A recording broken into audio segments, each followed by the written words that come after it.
All right, I'm going to do a review of the Launch X431 5 or V model I just recently purchased on Amazon. This is a automotive scanning tool that is a huge upgrade from what a lot of people are using. Prior to this, a lot of my work was done with something small and inexpensive like this, just a cheap Wi-Fi or Bluetooth scanning device. It works fine, it'll scan the codes, but there's nothing vehicle specific, and certainly it is not bi-directional. In other words, it does not let you control any of the systems of the vehicle. It'll only read and reset codes, but any information you want about those codes, you have to go look up manual on the internet or through the manufacturer's documentation. I have so many vehicles that I work on day to day, week to week, and it's so many of the systems are not available to be scanned or diagnosed through these more inexpensive means. So I finally invested in a fairly highly rated device from Launch, and I got a week or so ago. I've been very pleased. I've already put quite a bit of work into this.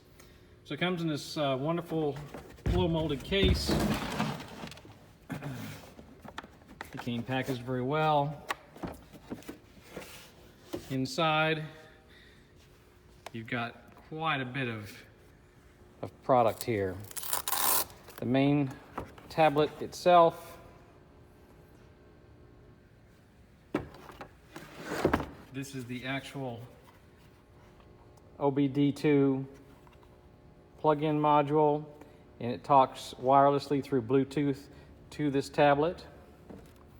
And you have all kinds of connectors specific to different vehicles. Now, most of the time, you can work through, the Obd2 port that's under the dash, but there are just a multitude of different cables for different situations, all kinds of stuff. Clamps for getting power if you need auxiliary power.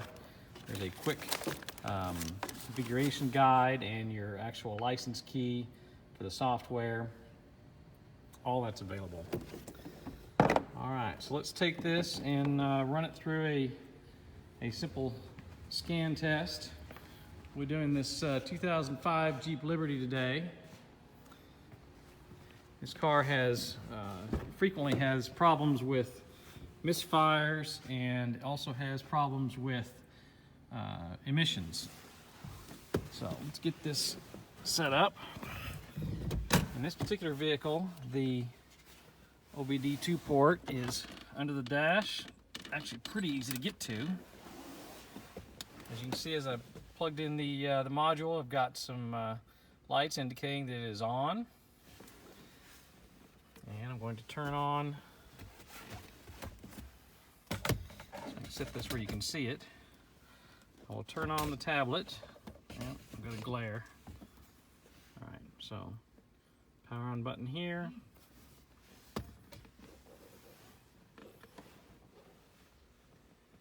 Software will come up. See if I can get to sit there. That'll work.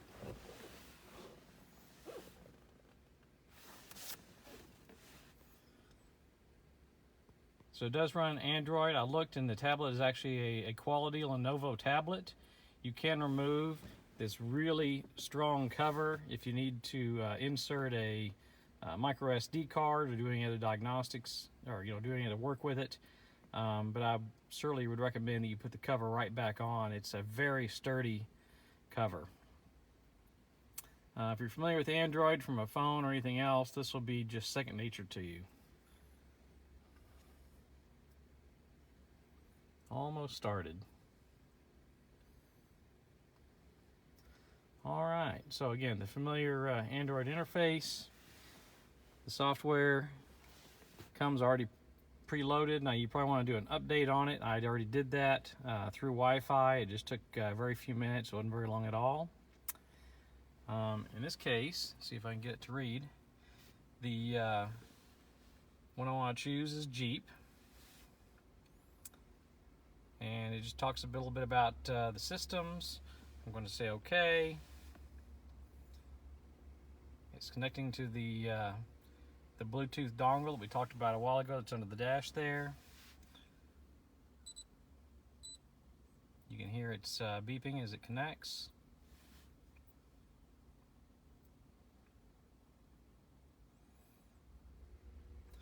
Alright, it wants to know what kind of connector. Now I'm using the 16-pin connector, the Obd2 connector that's under the dash. So I'm just going to go ahead and choose that.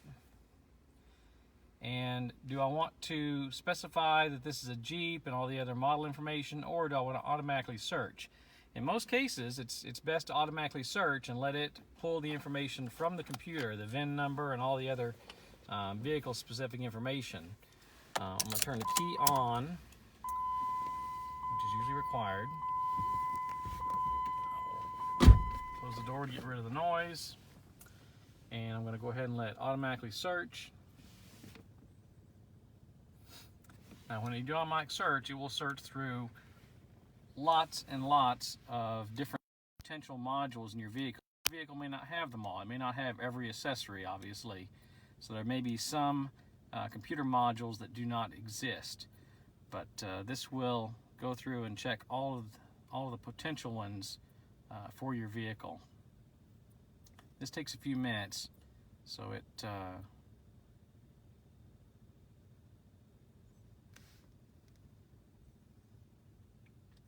I've tried this on a Jaguar, on a Toyota Sequoia. Alright, at this point it has detected this is a 2005 Jeep Liberty. It does have the VIN number. And now I can do either a general health report, a system scan, or select a specific system. Again, I want to show the specifically the number of different systems that it will scan for. So right now it's going for the Powertrain Control Module, the PCM, which is very common. Most vehicles will have that. It's checking the Transmission Control Module to see if it has that control module. Anti-lock braking, again, very common. What is next? The Airbag System. You know, most of your modern cars will have airbag systems. You can see on the right side over here it says whether it's equipped or not equipped with these different modules. In some cases there's a module, a particular computer or module that will actually do more than one thing. So for instance, it says I don't have ABS, although I do have ABS brakes. It does not have a module for that. That's included in the PCM or in one of the other modules. HVAC module is checking for. A power module,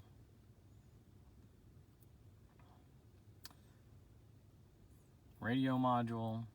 This car actually has an aftermarket radio, so I don't think it has that. Instrument cluster module, passenger's door module. I mean, all of these different potential modules that your car could have. I'm going to pause again and let it finish out all of these different modules. Okay, we're coming to the end of the scanning. It's been just a couple of minutes. We're at 97% through. You can see the tire pressure monitoring system, central locking pump, I mean, all kinds of modules. Alright, so now it has gone through all of these, and you can say which ones it's equipped with and which ones it's not. So it found these different modules. Alright, on this particular car, I also need to see about programming another key or checking the security system. That would be the SKM system, I believe. I'm going to go into that.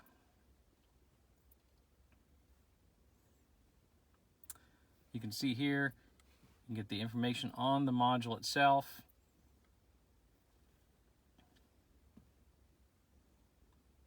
It just tells me the VIN in this case. If there's any other information specific to this vehicle, it would tell you that there.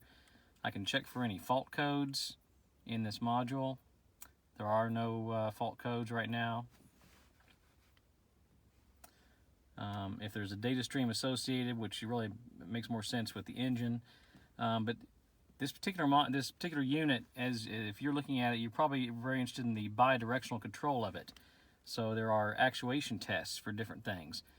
For the security module, about the only test would be this indicator lamp, whether you can turn it on or off manually to see if the lamp works. So I'm going to choose to turn on the lamp, and what I will do is I'll show you the dashboard here. So down here, just below where you see the speedometer says 0, when I click indicator lamp, it should turn it on. There we go. You see it just turned on that red light down there. So I can force that light on. That's true of several of the systems in the vehicle. You know, I can turn on and off different valves, especially emission control valves, that type of thing, directly from this unit. Very handy to do. So turning on and off those types of things.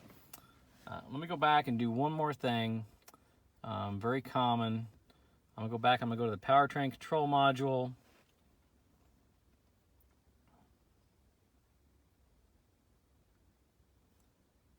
Once I'm in that module, I want to see if there's any codes there. I don't believe there are. The check engine light was not on in this vehicle, but I will check just to see. Is there any? Yeah, there's no codes pending.